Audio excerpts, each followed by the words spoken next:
Hello, my soul brothers and my soul sisters. This is the Ron Smith Investigate Show.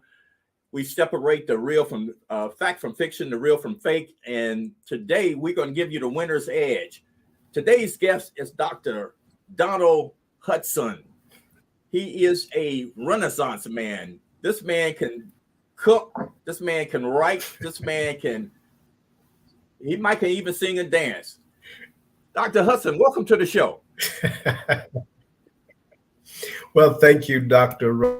Ron.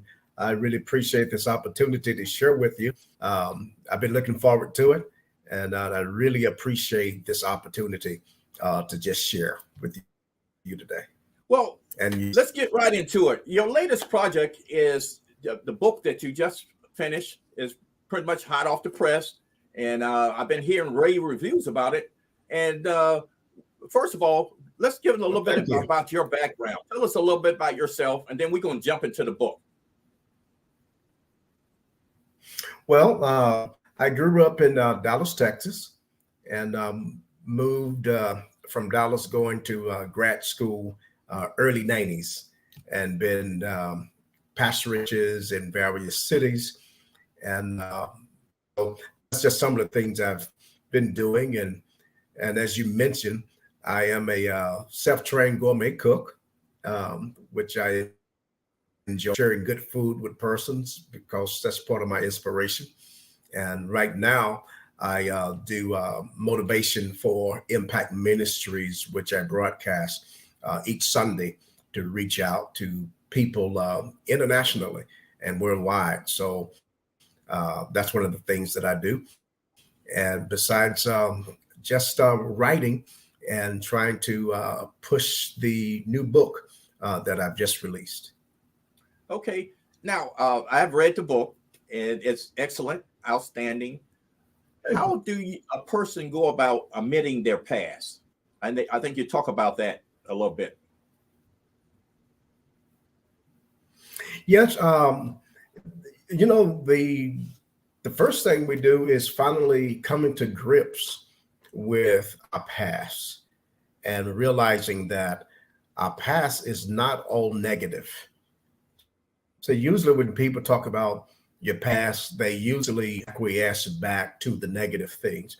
But what I've done in the book is to point out that there are some negative things in our past, and there are also some positive things. And so how we get there is finally coming to grips with it and being okay with it. Okay. So how do we go about accepting our presence? Well, accepting our presence is just something that you finally, again, you got to become okay with who you are and who you have evolved into and where you are. All of us have some good things happening in our present. And so what we have to do is finally just be honest with ourselves and say, this is where I am. This is what's going on in my life. This is who I have become. And we accept that. We embrace it, and we begin to build upon that, regardless of what it be. So when we admit our past, come to grips with our presence, what's the next step? Well, the next step is acknowledging your future and going forward. Okay. We're able to acknowledge our future when we begin to dream again, when we begin to imagine something beyond where we are, and we begin to see something other than what we see as reality. And then we just acknowledge that, and we just muster up the courage and the faith to press forward, regardless of the obstacles and challenges we're faced with. You came up with the metaphor of a life compass. Can you share a little bit why you use that metaphor?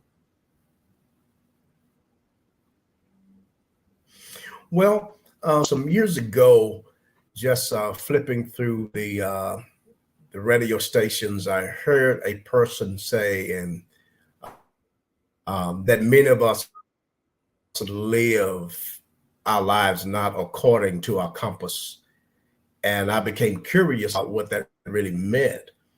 And then when I kind of researched it, understood how a compass work, and then looking at my own journey, I decided that I wanted to research and write something on Life Compass, and Life Compass have been in the work at least for several years. And as I go back into my files, I see pieces that I just kind of jotted down on.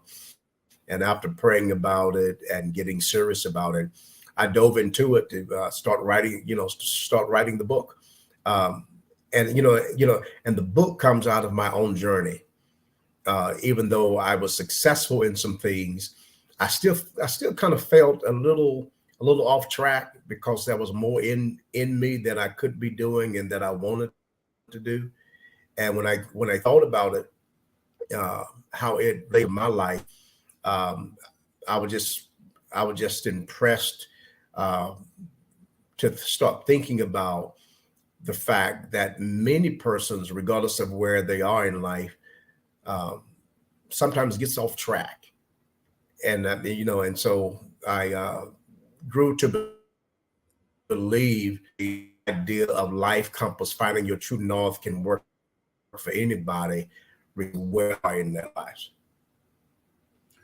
Would you give an example of how would this help a person who's beginning their career? How would this help a person who's a seasoned veteran? And how would this work for a person getting ready to retire?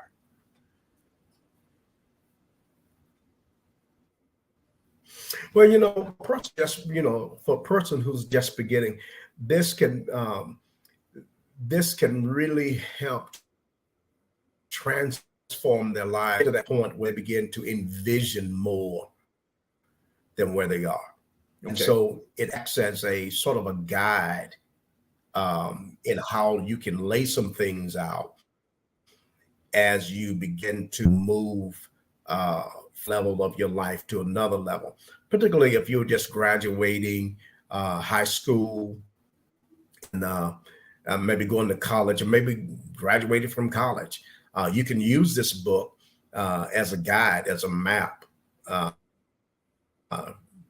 to particular steps that you can take that would give you the awareness that you're going in the right direction.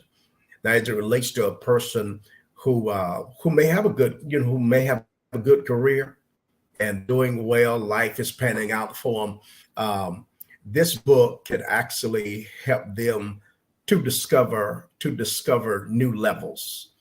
Okay. Because I'm a firm believer that sometimes we can get stuck in successes, and careers and that with it, but something deep down inside of us is still tugging at us and saying there's more to it. And so this book can actually help that person, that even though you're doing well, you can move from good to better to best, and that you don't have to stay where you are. Even though things are well, you can still do other things. That's not saying that you push what you're doing aside. It's just saying that you can build this can help a person to do that. Now, if you're at that stage of retirement, like some persons are, this book can, that is not over. It's not over at all. I think that one of the scariest things for persons is to end careers, retire, and then now now that life that they're used to is sort of over. Now they got to start over again. Well, this book helps you understand that no matter how old you are, no matter whether you're retiring or whatever, guess what?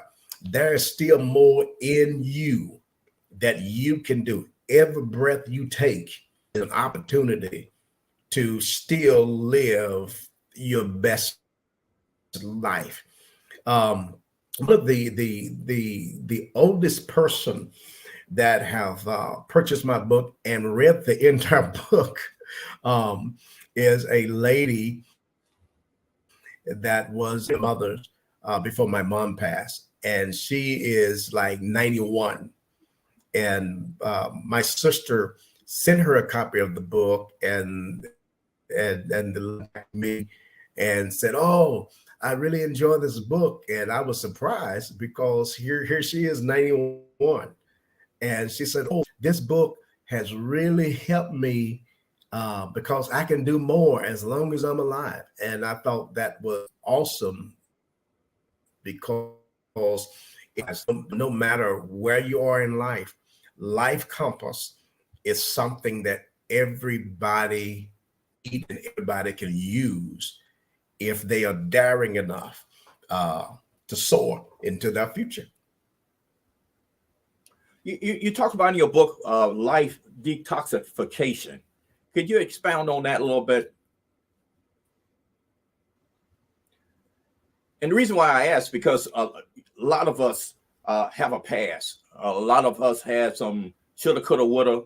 A Yeah. lot of us are seeing life that's constrained by economy, age, et cetera, et cetera. So, how can we actually Mhm. detoxification our life by using your process?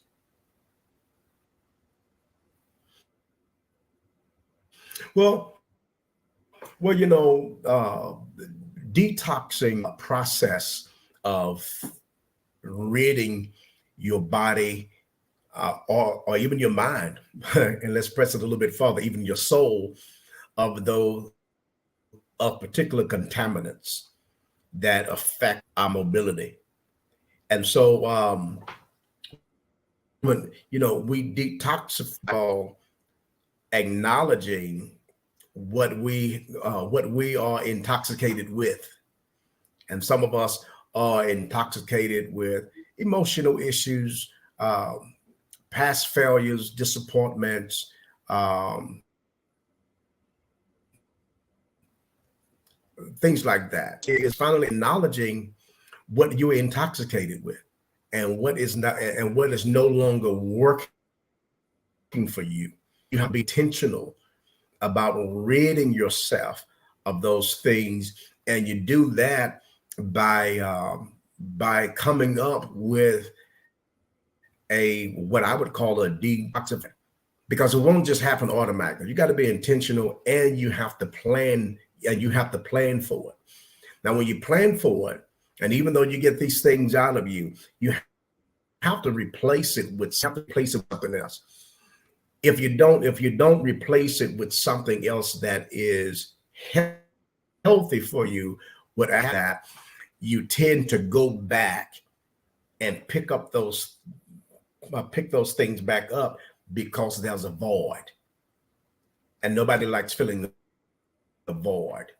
As we detoxify, we have to make sure that we put something more powerful and positive in its place, and those are the steps of how how you detoxify.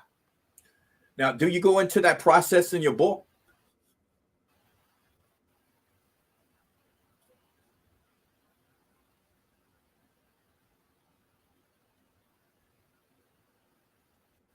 Do you go through the process of the detoxification as an example in your book?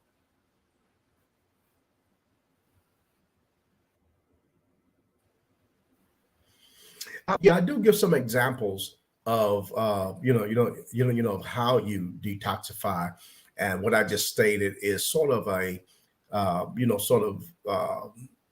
solidification of what I say in the book. And so once a person gets the book, they will definitely get those in it. You know.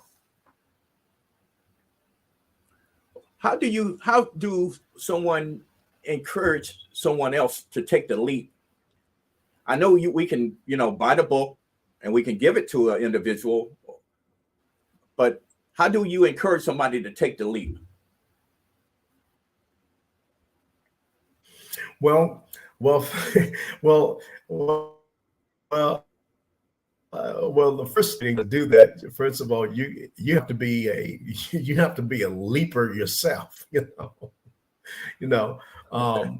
And we encourage persons by first of all being the example. A person see leaping out of that nest, it's going to be hard for you to encourage them, and and so we partner with persons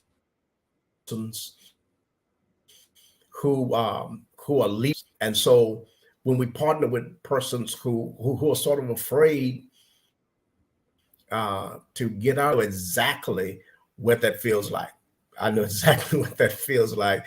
Um, uh, even after I wrote the book, I still experience um, episodes in my own life where that even though I wasn't enjoying how the nest, I did try to make it comfortable.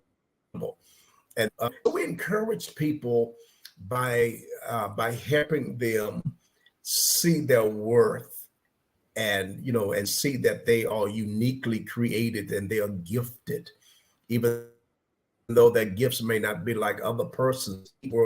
And we help other persons see their giftedness, and we encourage them by partnering with them along the journey, because everybody needs a partner. Everybody really with persons. Then we encourage them by being the example, and also help them understand that they are uniquely created by God. Now, it sounds like I need to seek a mentor. So, what are some of the things that I should be looking for when I seek that individual to partner with? I'm sorry, I didn't understand what you were saying.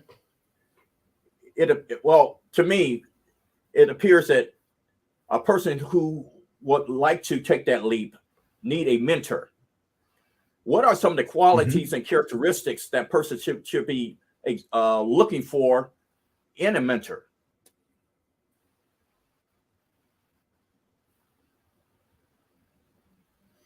Well, I think if you're gonna choose a mentor, I think that the first thing is that that person should be sure a leaper, that they are intentional about about living their life on a different level and following their compass. Uh, Another thing is a mentor is honesty. It's just pure honesty, and that honesty of that person's story, because that person need to be okay with with their story, because you don't want a mentor who's going to present themselves as being perfect.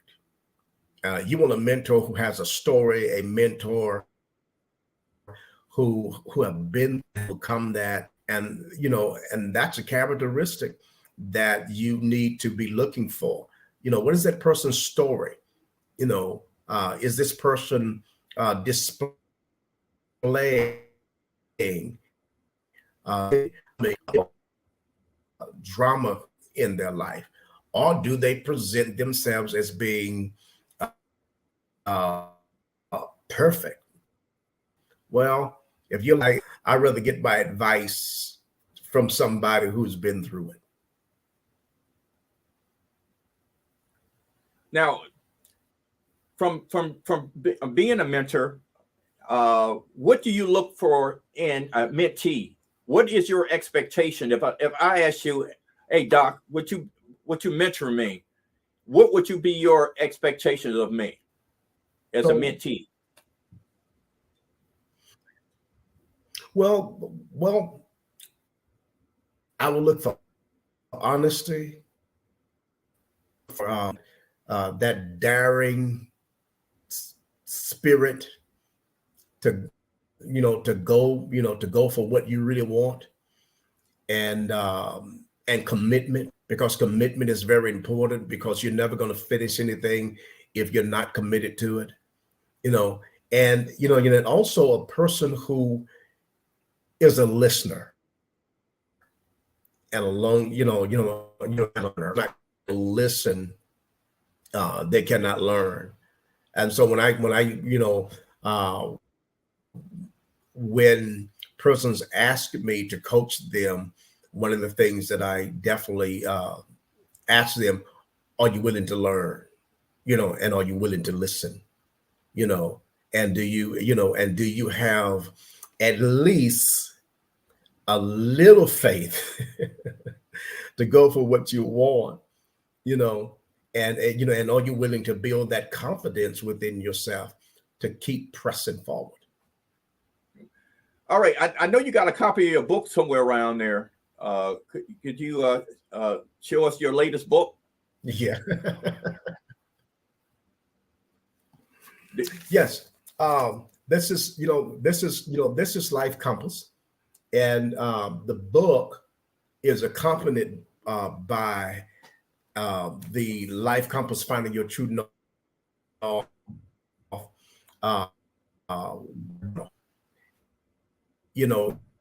If a copy of the book, they just get the book. But if they want a copy of the book and the journal workbook, they can get both, because the workbook accompanies what I talk about in the book, and it includes various exercises based upon the chapters. Now, how can they get that book?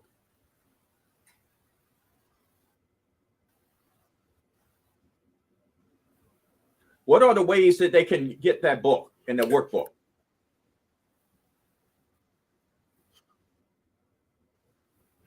Well, actually, Nobles, as well as Amazon, and that book comes in hard copy as well as ebook, and and Kindle. And reach out to me, and I can get them. And if they reach out to me, they can get the signed copy of it. And I would get them a signed copy to them. Okay. I hear you doing something special coming up this weekend. Could you tell us a little bit about what you're doing this weekend? I hear you traveling. I'm excited about it. Sir? Can you tell us about it? Yes. Well, I've been sharing with the New Life Full Gospel Baptist Church on Saturday for a leadership conference, which I'll be talking about navigating uncharted territory. And so I will definitely be speaking from how it relates to leaders and the organization. And that's around about 9:30 on Saturday.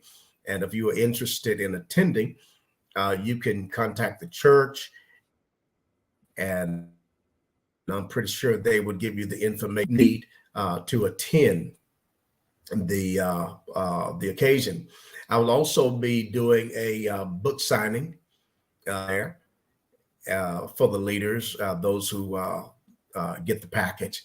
And so I'll be doing that. And then I'll be presenting a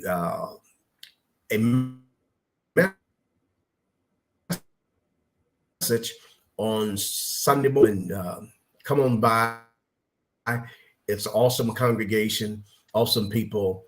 And I guarantee you will be able to connect with some serious compass and getting to that true north. And the address of our location is 5549 Indian River Road, Virginia Beach, Virginia. And the name of the church is New Light Full Gospel Baptist Church. where Pastor Eugene Cowan II is the pastor. We only got a few more minutes left, Doc. If you had the opportunity to have lunch with 3 people alive or dead, who would they be?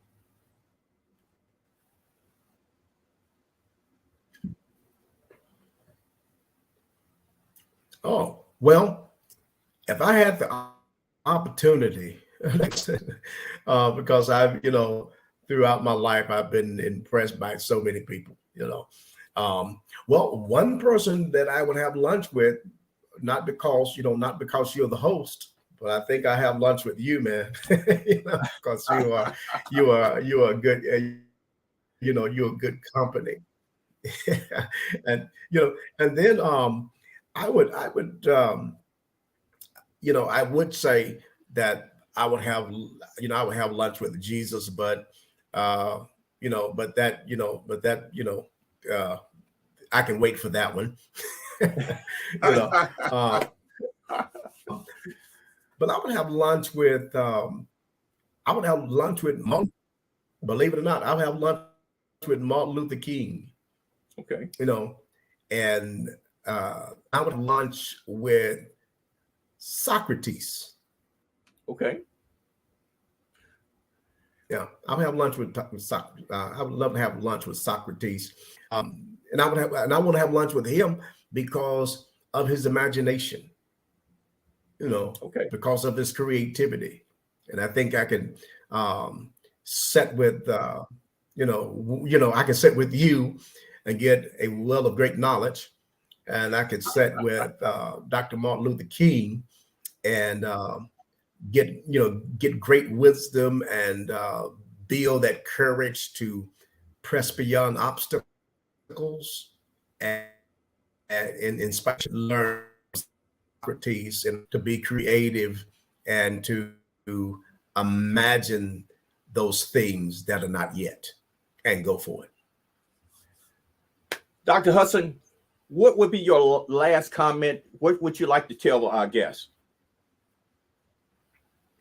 Well, I would like to that life, and no matter where you are, offers great and awesome opportunities, and regardless of where you've been and where you are, always look closer than you, and have the courage to just go for it. And sometimes you may have to go alone, but you have been equipped in your best life possible. And all I would say is go for it. You got the wingspan, get to the edge of whatever you need to get those wings, take that leap and soar. I promise you, you're going to get to your destiny eventually. So start flying. Well, ladies and gentlemen, that is the Dr. Donald Hudson, the author of Life Compass, Finding Your True North. Thank you for your time that you have spent with us. You have given us your most precious gift. And until we meet again.